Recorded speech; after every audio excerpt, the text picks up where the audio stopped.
Blog Talk Radio.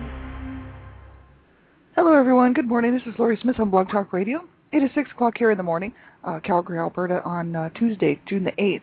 I'm so happy to be here as always. And this is One Child Abuse Survivor to Another, 30-minute live internet streaming radio broadcast from blogtalkradio.com. I'm just waking up, having some coffee. Yes, so it's always a little bit early, 6 o'clock in the morning, but it's really the only time I can do the shows because I work full-time during the day. So that's the reason for the shows being on so early and so late at night. But yeah, I'm glad to be here and be able to do these shows. We're going to continue on talking about coping lists that I found from Michael C. Irving's website. And you can find this information at www.irvingstudios.com. This is Michael C. Irving. He's a psychotherapist. He's also a sculptor, and he is a survivor himself of child abuse. So he does some awesome work.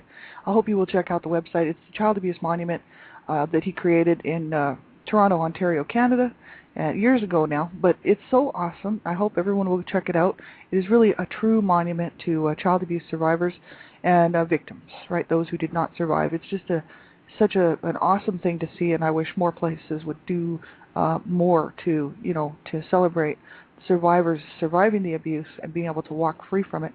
And it's such a cool monument. Like all these abuse survivors, child abuse survivors, got to put their handprint on a plaque. It was and then it was all put together, and then they put poetry on there, their own poetry, survivor stories, all kinds of awesome stuff. And it's just such a tribute to all those who have survived child abuse and those who didn't. So I hope you will check it out. And the coping lists are just awesome. I really like them. They have all kinds of good ideas for what to do to learn how to cope. And people have a hard time coping in life anyway. Even if you weren't abused as a child, life is pretty stressful. It throws some pretty bad stuff at people. You know what I mean? And it doesn't matter if you're abused or not. Life can be pretty. It can be pretty nerve-wracking and stressful with everything that's going on, and so coping lists are a good idea for everybody, not just people who have survived child abuse. So it's really helpful for anybody, these coping lists. And we were looking at all week just what the different types of coping lists are, and it just had some great ideas, and so we'll continue on with that. So I'm not a professional, I don't hold any professional counseling certificates or therapist certificates, just a person who pays to do my own blog talk show, because I really want to be one more voice out there talking about child abuse, stopping and preventing child abuse, and in doing so, as a survivor of child abuse myself, I wanted to share with people, that they don't have to live in silence and suffer in silence, and that they can reach out and get some help. That's the whole issue, right? I didn't do that until, just a short time ago. So I didn't really realize there was all this help out there. I never searched it out or bothered to even look into it. I just kept suffering in silence. And then one day I started looking around, and I saw that there was just so much, being done out there to try to help survivors of child abuse, right? So that's the whole issue. It's just so sad to suffer in silence and to think that you're, that no one cares and that you're perhaps the only person. And that's the whole issue. It would be great if I was the only one who was ever abused. That's what I always keep in mind, because it's so sad. There are 60 million survivors of child sexual abuse in the United States alone. So that just tells you it's a serious epidemic.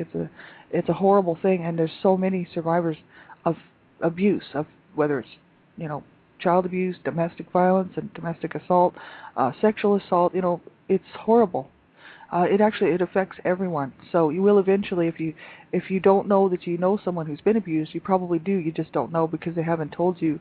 1 out of 3 girls and 1 out of 6 boys will have been sexually abused or had unwanted sexual contact or touching under the age of 18. And that's pretty much standard for abuse as well, whether it's physical abuse, verbal abuse, psychological abuse, sexual abuse. It's all pretty much the same.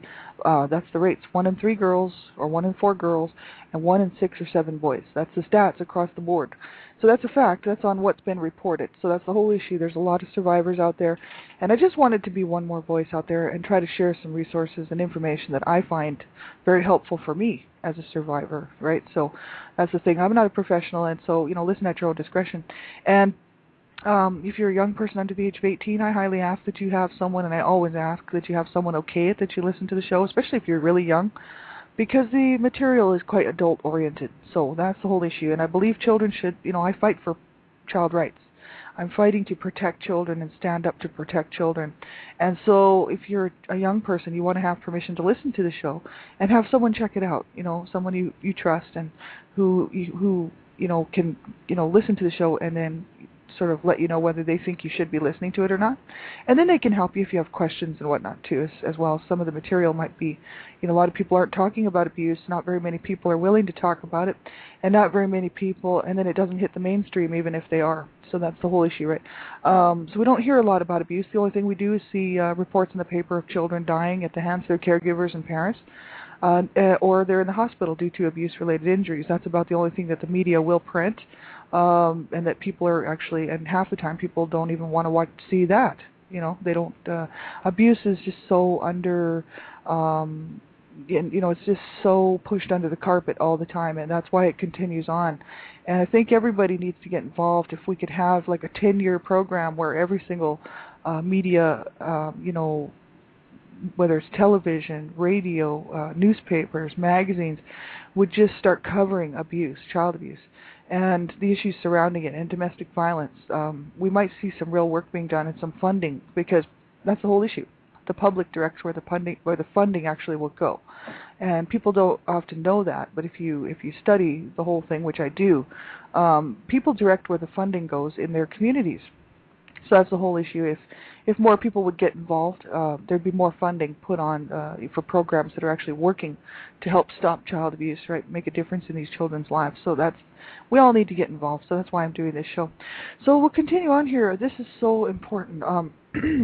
Coping lists, for people who just having a hard time coping, and you want to have these coping lists made up ahead of time when you're feeling good, or somewhat good, and that way when a crisis comes along, or if you're just feeling like I'm having a hard time coping, you can reach for your coping lists and find out what you would have already gone through to find out what works for you. See, so we were looking at the 4 different types of coping lists. One is for daily care, like taking care of ourselves day to day. Another one is create boundaries. The other one we looked at yesterday, excuse me, is relieve stress. And the other one that we're going to look at today is cope with crisis. And that's where we left off. And it's managing a crisis. It says what to do in a crisis is probably the most important list you can have. When you're feeling overwhelmed is the most difficult time to know what you should do to stabilize. Managing a crisis is about lowering the degree of suffering you are in and reconnecting with some form of empowerment and hope. You do not have to continue to suffer. The worst thing you faced was the original abuse, and you made it through that. Now you can find a way to manage the memories and flashbacks that occur. It says using your personalized ways of grounding and turning to other people are important at times of crisis, and you do not have to be alone with your despair. You can call a friend, support group member, or therapist. If you cannot contact someone in your personal support system, call a crisis line, distress center, or help phone. Have help and crisis line numbers ready, in your crisis list, right? It says, if you do not have a support line you have used before, look in the front of the phone book, or check the crisis line listings page, right? So this is just so important to reach out, right? If it's so hard, and I know dealing with the aftermath of child abuse, and just the horror that it leaves the survivors, you know what I mean? And sometimes, you get to these points in your life where you just can't cope. And, it doesn't seem like anyone cares. And in so many cases, that's a lot of the case, right? Because people don't often know that we're survivors of child abuse if you don't tell anybody. And so they wouldn't even know what the crisis is about. They wouldn't even realize maybe that you're having a crisis. They might be thinking, something's wrong with this person, but I don't know what it is, right? Everything seems to be okay, but all of a sudden they're in a crisis, right? So that's why it's so important to have someone, to talk to. And whether it's a group support, like group therapy, or one-on-one, a counselor, a therapist, right? Someone in your life, a really good friend who's there to support you through your journey, that you can call at any time of the day or night, and they will be there for you. This is the thing. It's so awful and horrible to suffer on your own. And I know so many of us do that, right? I did that myself, so I know it can happen. And, I told people over the years, but, never really developed someone who was a good support system for me. And so, that's just the whole issue, right? It's very, very hard. So we have to make sure we get help. Don't suffer in silence. That's just horrible. And there are people out there who do care. I've run into quite a few of them, and what would equate to probably almost 1,500 to 2,000 people that I've run into lately, who do care, and a lot of them are survivors themselves, and so they understand, and they're there for you. So that's the whole issue. But if I wouldn't have reached out, I would have never known, and so I wouldn't have known that there was all these people out there ready to reach out to me with their hands wide open, to say, hey, we've got your back, we're holding on to your hands and we're never going to let go, sort of thing, right? So important to have these people in your life, right? So that's the whole issue, right? And it says, one of the most important items on a crisis list is the directive to go back to the top of the list. It says this instruction is telling you there is hope and that you just need to review the crisis list another time to find something that will help you right now. And you manage a crisis by working towards grounding and getting back into the here and now. My voice is terrible today. To ground and return to the present when you are upset, it often requires doing something about overwhelming feelings from the past. And feelings are managed by processing them and letting them go, by burning up enough stress associated with the feelings, by getting nurturing and understanding that assists with healing and repatterning, or by finding some form of distraction. These are each different responses, and they are each good responses in their own time. Often a crisis is managed by employing a combination of coping and healing strategies. And a crisis can help clarify and bring to a head certain emotional issues and personality patterns that one avoids because of the severity of the trauma and buried pain associated with concern. Therapy sessions or personal processing of issues can be quite beneficial element of managing a crisis, right? But we just have to make sure that we reach out and get some help, right, and have someone with us when we're doing this sort of thing, because that's the whole issue, right? It's so nice to know someone's there, just in case you just have a real hard time coping and you need someone to talk to. You need to get something off your chest, right? So it says here, list number 4, make yourself a list of what to do in a crisis. So this is really probably the most important list that we can have. The other lists are important too, but this is the one that really counts. And that is, because when you're having a crisis, man, that means it's something seriously wrong, and it is bothering you. So at this point, you don't want to become a danger to yourself or anyone else around you. If you've survived child abuse, right, we all know how damaging it is and what it can do to a person emotionally, psychologically.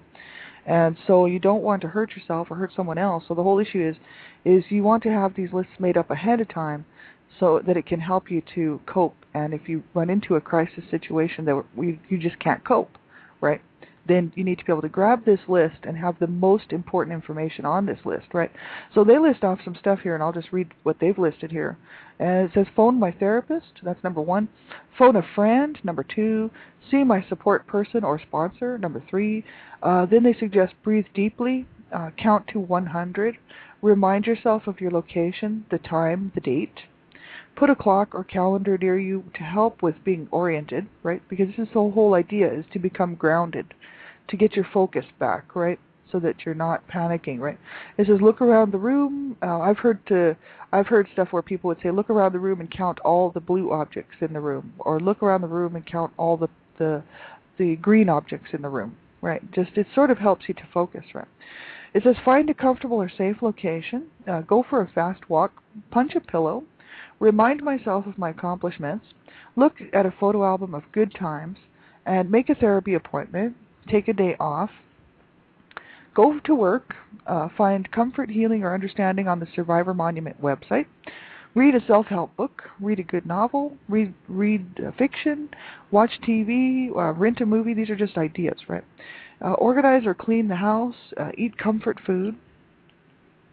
And exercise real hard. Meditate. Listen to meditation music. See, not all these would work for everybody, but they might work for some. And so there's just ideas, right? He's just throwing things out for people. And we have to make our own lists, right? That's the whole thing of what you like that helps you to calm down, helps you to remain grounded, whether it's reading a book, getting some exercise, talking to a good friend, your therapist, make an appointment with your therapist. Sculpt, it says paint, sculpt, pound clay, do yoga. bake, write in my journal, cry for a while, swear or mumble gibberish to let go, call a crisis line, and then go back to the top of this list. So we would have, a whole list of stuff that we know works because we have to try it out and make sure it does work, right? Things that we know that will comfort us and make us feel better in a crisis, right? And write it all down. And should a crisis present itself, right, then you go and you grab your list and you start at the top and you work your way down. And that should help, right? Because it's all the things that you find and that I would find comforting to myself that make me feel better. And for me, it would be the Bible because I'm a Christian and I turn to the Bible for every day, right? So that would be probably on the very top of my list, right? Besides maybe phoning a counselor or a crisis line, right? And also, what else? Comfort food. I enjoy cooking, and I went to cooking school for quite a few years, and cooked for many years in the restaurants and whatnot. So I enjoy cooking. So maybe one of my things could be look through my favorite cookbooks. You know what I mean? And look for my favorite recipes, sort of thing. Because it's whatever it's going to help you do to stay grounded and focused, right? And what else do I like to do? I enjoy watching travel logs. I like to watch historical stuff, things on history. Maybe I could have a couple of novels, but my favorite books on hand, and read those. See, so it just depends on what you like to do, and what helps keep you grounded and focused, right? And then you would have these on your list, and you could go back to them. And if you're into art and whatnot, and you're an artist, then you could paint or sculpt. You could pound clay, that sort of thing, right? And that's all very therapeutic, absolutely. Exercise for me is not therapy, right? Me and exercise just don't agree. So exercise would not be something I would put on my list, right? Because I don't like to do it even on the best of times. Certainly wouldn't want to do it in a crisis. For me, it's a cup of coffee and a cigarette, right? That's unfortunate because I did quit smoking for 14 months, right? But I have to quit again. But that would be something that would be on my list is a really good cup of coffee and a cigarette, and maybe a movie or something, or just sit back with a good book or something. There's things that people find do help them to manage stress. And so whether it's exercise, going for a walk, getting out into your garden, if you have a nice yard with a garden and whatnot, you could go and dig the weeds out, or something that you like to do, and it does help you to calm down, whatever it is. So that's the whole thing. We have to find what works for us and then write it down and put it on a list. And then when we run into these crisis situations that really throw us over the top, as far as our stress management goes, we can just refer back to them. And I think that is so important. I really do. And I have yet to do it, and I really should do it. And everyone really, it's not a bad idea to have a coping list. There's journaling. You could journal, write in your journal. You could, what else? I know lots of people like to journal. I myself like to journal. I haven't been doing it hardly any lately because I've just been too busy, and it's unfortunate because journaling is a good way for me to stay focused and grounded. Right? Put stuff on paper. It makes me feel like I can see it in front of me then, right? And it just makes more sense. So journaling is good, and just whatever you find that works, right? Going to get an ice cream, I don't know. It's just anything. It could be anything that a person likes to do, right? Playing card games, whatever it is, right? Doesn't matter. Whatever helps you feel better. So that's what should go on your list, right? And then at the end to say, go back to the top of the list. So if you get down to the bottom and you just can't find anything, go back to the top and try again. And something is bound to help, right? It helps you stay focused and grounded. That's what's so important. The next part of their article here from this, the coping list, is visual grounding. And it says, make eye contact with external objects, maybe outside of a window, right? Look at things in the distance and up close. So focus your eyes on something very close, and then look away off in the distance and focus on the thing you can see the very farthest away from you. And then go back to the thing that's very closest, right? Because this makes you take time to first of all, to relax, right? And if you're breathing in, breathing out, doing some breathing work, it does help. And it says, look at pictures or photographs which have a calming effect on you. Maybe you could have what I really like is, I like nature scenes. So, if you had like a calendar with a bunch of nature scenes on it, you could create like a photo album that with a bunch of these awesome, beautiful pictures in there that is your kind of your grounding photo album or scrapbook, where you could go through and you have these pictures in there that you really like to look at, maybe whether it's wildlife or flowers or whatever, that just makes your heart feel good when you see it, and it just makes you feel comfortable, and you just start to think, wow, yeah, life is good. It starts to bring you back around, you know what I mean? It's very important. It says, look at yourself in the mirror, draw a picture which represents safety. That's kind of interesting. And it says that you are not the same person as when you were abused. So that's another one. Look in the mirror, notice your age now. Then it says that you are not the same person as when you were abused, right? So we're supposed to be able to look at ourselves now, in the here and now, and in order to not be looking at that inner child, especially if we're having a real hard time, to be able to see yourself now, right? And I think that's really important, because I know when I was having a hard time coping, this would have been at least three years ago and a bit, like 3.5 years ago. I was really focused on my inner child, and I could see this wounded inner child. I could see myself as an abused child when I was young, and it was kind of all my mind could focus on. It's all I could think about. I couldn't seem to get my mind off of it. And that's what I was actually having a real hard time. And I was thinking, should I end my life? I want to hurt myself, right? Because I was having so much, really very much an emotional crisis, right, from the abuse that I suffered. So, now then I started to look in the mirror and I started to say, you do matter, you do count, you're here in the here and now. And, I started to kind of fight back against that, and push, even though I wanted to nurture that young person. After I actually started feeling better, I actually did do some nurturing of that young person inside of me, right?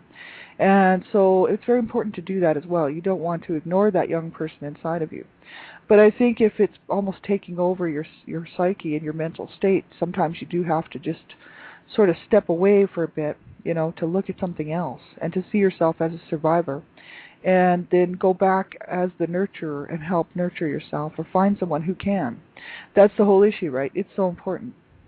And because that young person inside of me really felt so unwanted and so, neglected, really, because I had for years been not thinking about my inner child, right? I wasn't thinking about that for so long. And then all of a sudden, I couldn't stop thinking about it. So it became a bit overwhelming. And so sometimes you have to step back a bit, get your grounding, right? Get the physical grounding, visual grounding, and manage the stress. And then you can go back and self-nurture, self-soothe. And they have all kinds of great ways to do that here on these coping lists. So it's so awesome. It says, verbalize what you see in yourself, right? When you're looking in the mirror, I am a strong survivor. I made it. I'm victorious in this. You know what I mean? We have to start to see good, positive things in our life. I can do it. I'm talented, right? If you were never told these things as a young person and you were just abused, right? Survivors of child abuse have a real hard time with self-worth and confidence. Believing in themselves and thinking that they are any good at all. Because chances are, if you survive child abuse, you've probably been told all kinds of horrible lies, and been made to believe them over so many years, right?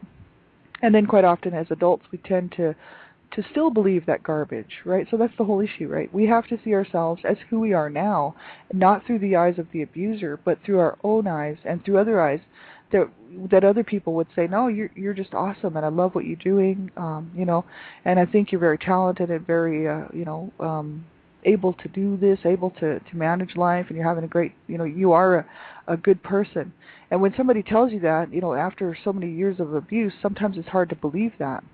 And you really have to, because people are generally telling you the truth. It was the abusers who were lying to you, and that's the whole issue. You have to kind of get it straight within your mind. And within your heart, that what the abusers were doing, whether it was your parents or whoever it was wrong. They were, and in fact, very wrong. And so it's these people that are telling you, hey, you're doing a great job, and we just love what you do, and you're really so creative, or whatever they're telling you. You have to really believe them, because they're not the abusers, right? So that's the whole issue. Take compliments and believe them, right? That's what I started to learn to do. Excuse me. It took me a lot of years because I suffered a lot of verbal and emotional abuse, And I had a hard time when people would be nice to me, if they would say nice things to me, I'd just push them away basically, or I'd be like, yeah, right, or whatever in the back of my mind, because I had such a low view of myself, for a long time when I was young, especially when I was growing up. And then, later on in life, I started to realize, hey, I can do stuff. I went to cooking school and did some pretty cool stuff there. And then I started to think, hey, I'm not as, I'm not all that stupid. I'm not as stupid as my parents made me out to be. And so I started to kind of believe in what I could do, and that did help, right? And it's so important that you do, because every milestone is exactly a milestone. Everything that you do is really a tribute to the hard work that you put into it. And, surviving child abuse is hard enough, right, just to live.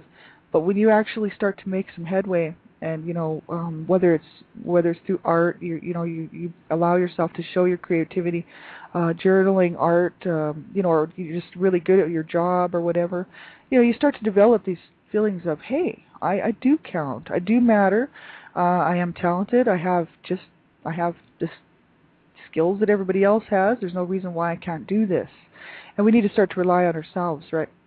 Because that's the whole issue, right? If you weren't shown how to do that, and you were just abused, it's very, very hard to learn how to do that. So that's why it's so important to believe in yourself and really count the good stuff and not the bad stuff, right?